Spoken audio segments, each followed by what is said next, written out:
I never believed in ghosts, shadows, or things that couldn't be explained, not because I was brave, but because I had never experienced anything that made me question reality. I was just a man trying to earn a living, doing a job most people didn't want. Night after night, while the city slept, I stayed awake inside a factory that hadn't changed in decades. Back then, I thought silence was harmless. I was wrong. I worked as a night watchman at an old industrial factory on the outskirts of town. It wasn't abandoned, but it felt like it had been forgotten. The kind of place where machines were older than the man operating them, and the walls carried stains no one bothered to clean anymore. During the day, the factory was loud, chaotic, and alive. At night, it became something else entirely, empty, hollow, and strangely aware. My shift started at 10 p.m. Every night, I would sign the register, grab the keys, and walk past the same metal gate that screeched like it was warning me to turn back. Inside, the air always felt heavier at night, thick with oil, rust, and something else I couldn't name.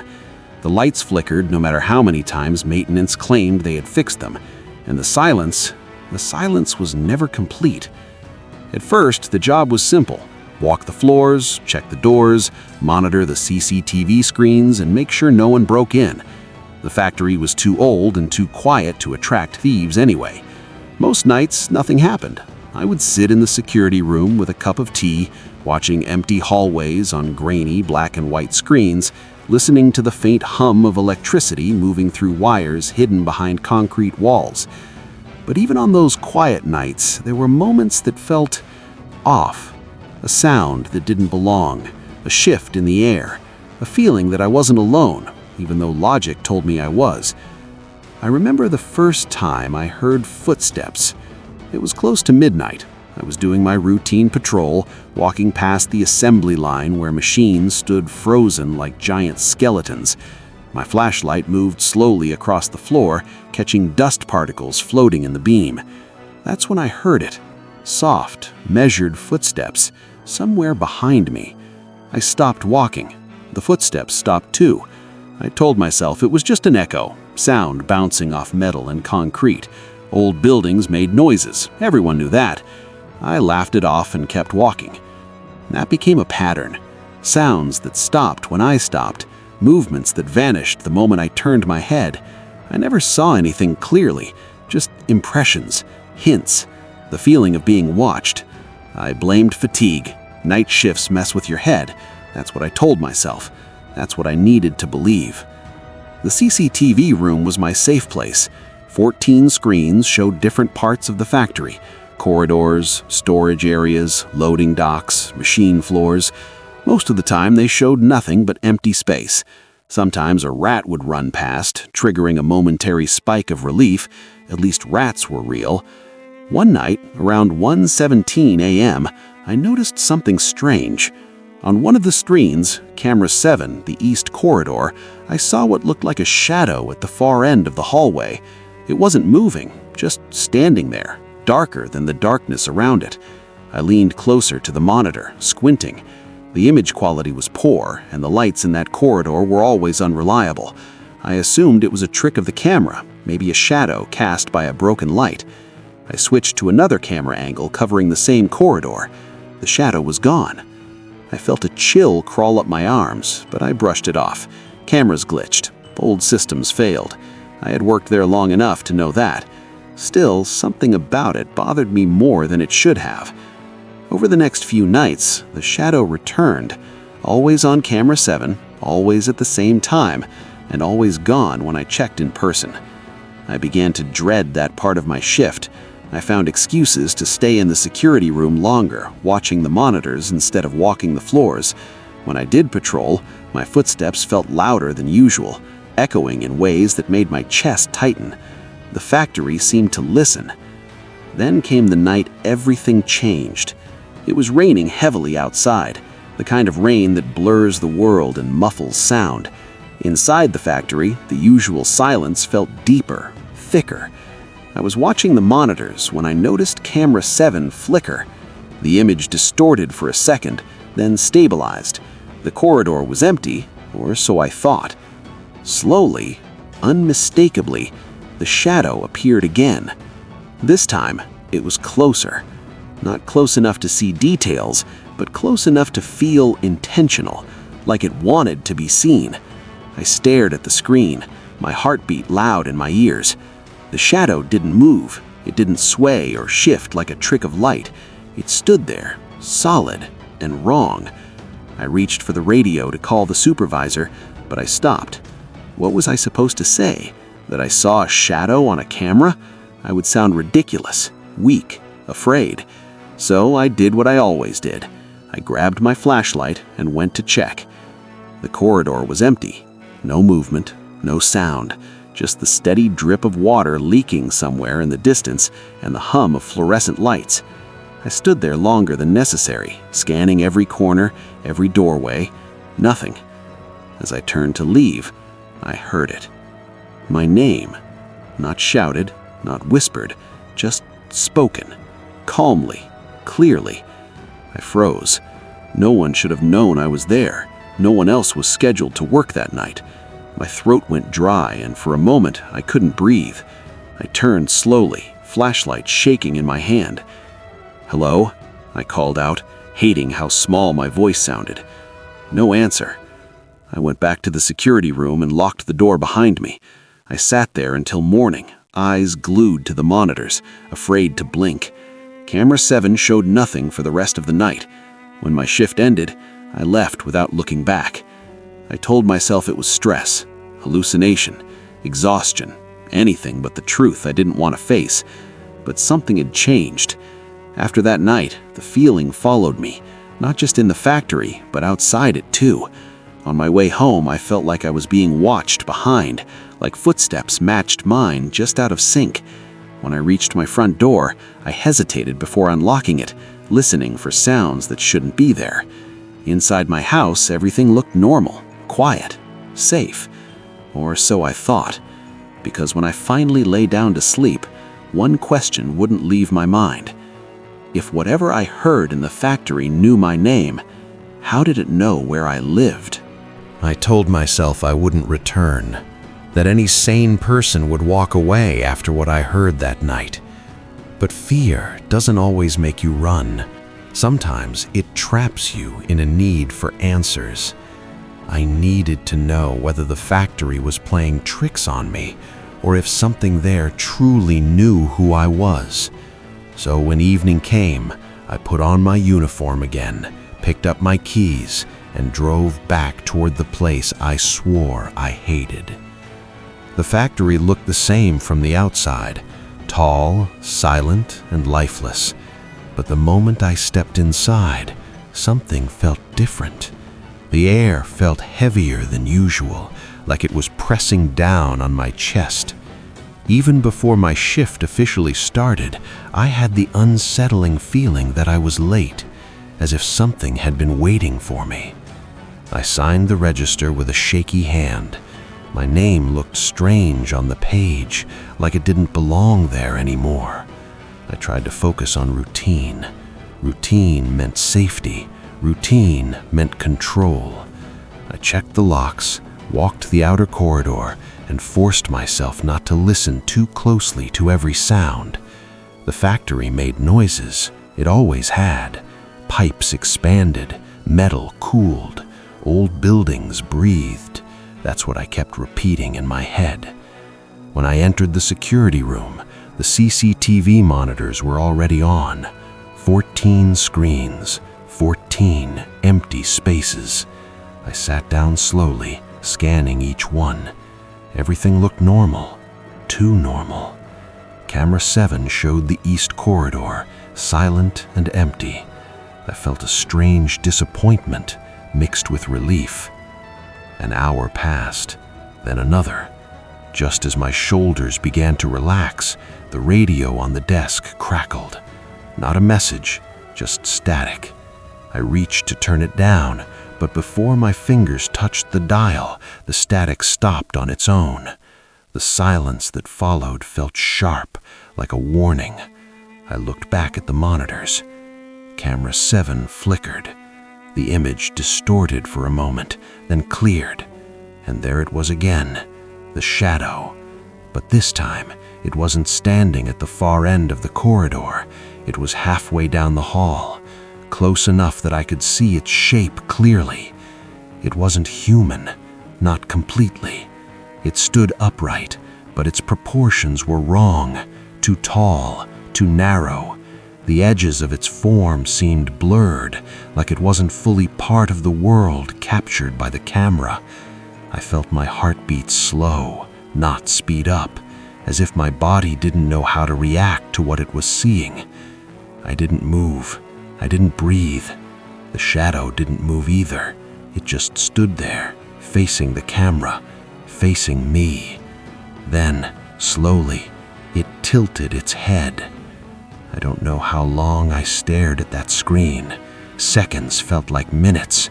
Minutes felt endless. My first instinct was to look away, but something inside me refused. I needed to see what it would do next. I needed it to explain itself. The screen flickered again. The shadow was gone. I stood up so fast my chair fell backward. I grabbed my flashlight and keys, my hands trembling despite every effort to stay calm. I walked toward the east corridor, each step heavier than the last. My footsteps echoed loudly, too loudly, as if the factory wanted me to hear how alone I was. The corridor was empty. No sign of movement, no sign of anything that shouldn't be there. I checked every doorway, every corner. Nothing. Just dust, rust, and silence. I let out a breath I didn't realize I had been holding and turned to leave. That's when I heard it again. My name. This time it came from behind me. I spun around, flashlight swinging wildly. The beam landed on a wall stained with old oil marks, nothing more. My throat tightened and my mouth went dry. I tried to speak, but no sound came out. The name echoed again, closer now, layered with something else, another voice, overlapping the first. Then another, and another. They weren't shouting, they weren't whispering. They were speaking normally, calmly, like coworkers calling out to someone across a room. The voices blended together, some deep, some high, some familiar in a way I couldn't place. My legs felt weak. I backed away slowly, every instinct screaming at me to run, but fear had rooted me in place. I didn't hear footsteps. I didn't see movement, but I felt surrounded. I don't remember how I made it back to the security room. One moment I was in the corridor, and the next I was slamming the door shut behind me, locking it with shaking hands. I pressed my back against the door, listening. The voices stopped. On the monitors, nothing had changed. Empty hallways, silent floors. The factory looked exactly as it always had. I sat there until my shift ended, staring at camera 7. It never flickered again that night. When morning came, I left without signing out. I told myself that was the end, that I would quit, that no job was worth that kind of fear, and I meant it. Until I got home.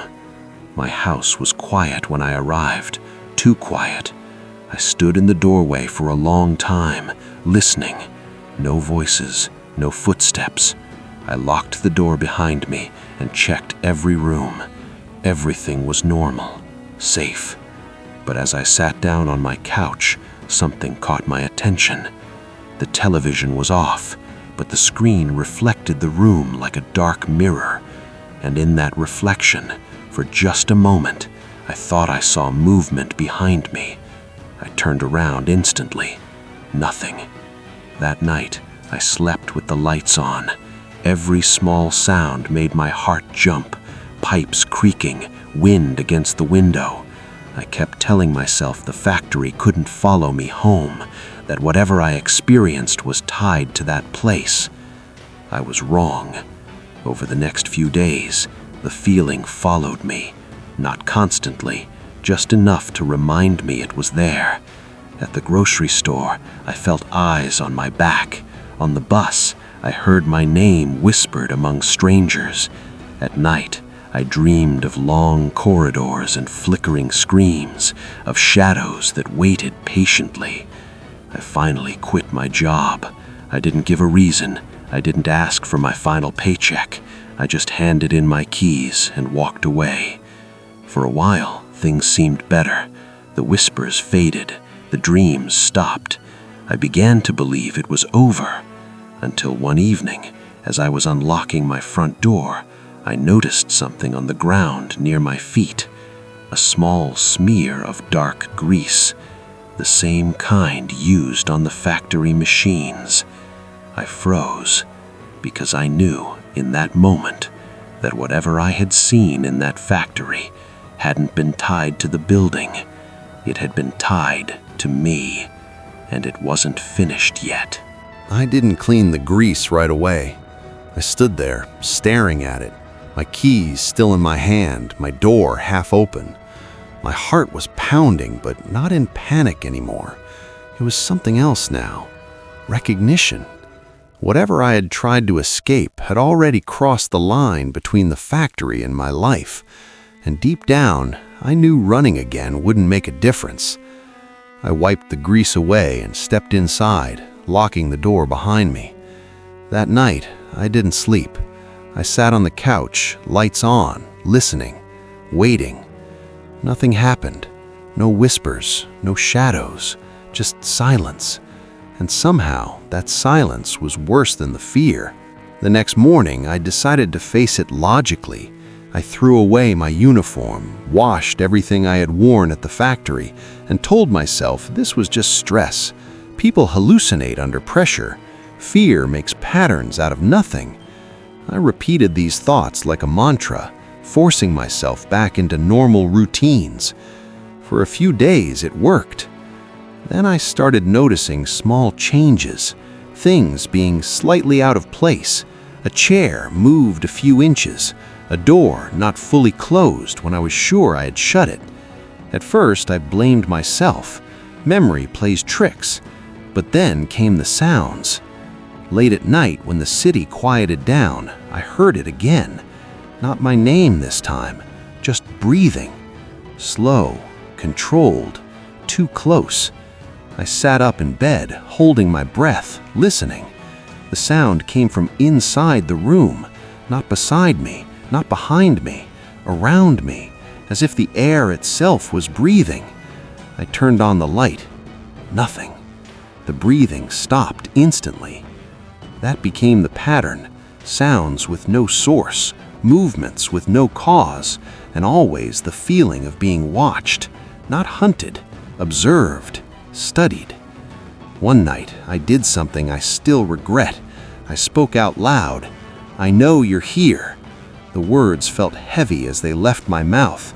The room felt colder instantly, like the temperature had dropped several degrees. My skin prickled.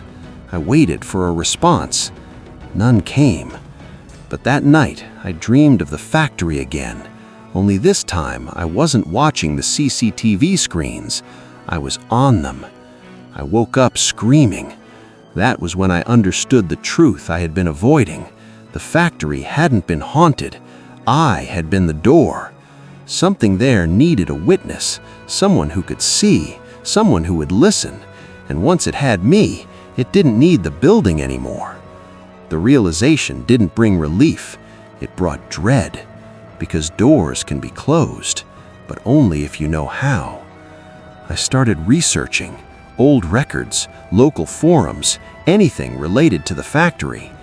Buried deep in archived news articles, I found something that made my blood run cold.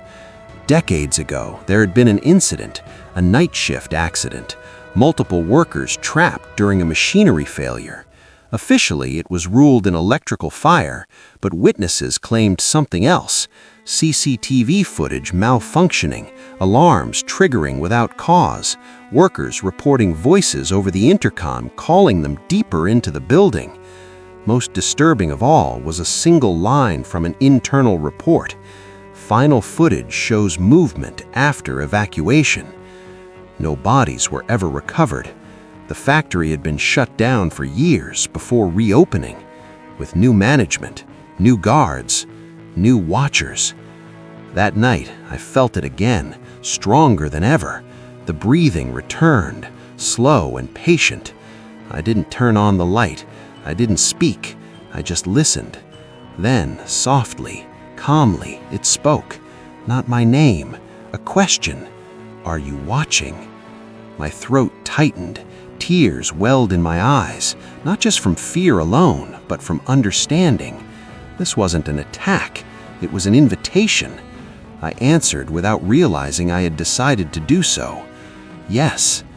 The room changed. I can't explain how. Not visually, not physically, but the air felt thicker, charged, like standing too close to heavy machinery. The presence moved closer, not touching, but surrounding. And then it showed me things. Not images, feelings. Panic, heat, confusion, voices overlapping, calling for help, calling each other, calling no one. The final moments of people who realized too late that the exits were gone. I collapsed to my knees, gasping for air. When it stopped, I was alone again. The room returned to normal, but I wasn't. The whispers never left after that night. They became part of my silence. At first, they were loud, overwhelming, but over time, they faded into something manageable, background noise, like a distant hum. I learned something important. As long as I listened, they stayed calm. As long as I acknowledged them, they didn't push further. I moved cities, changed my name, started over, and it worked. Mostly. The voices softened, the presence retreated. But every now and then, when I pass a building at night with its lights still on, when I see security cameras blinking red in the dark, I feel it stir again, waiting. Because watchers are never truly free. They only pass the shift. And somewhere, right now, someone is sitting in a security room staring at a screen, about to notice something that shouldn't be there. If that person is you, don't look away. It already knows you're watching.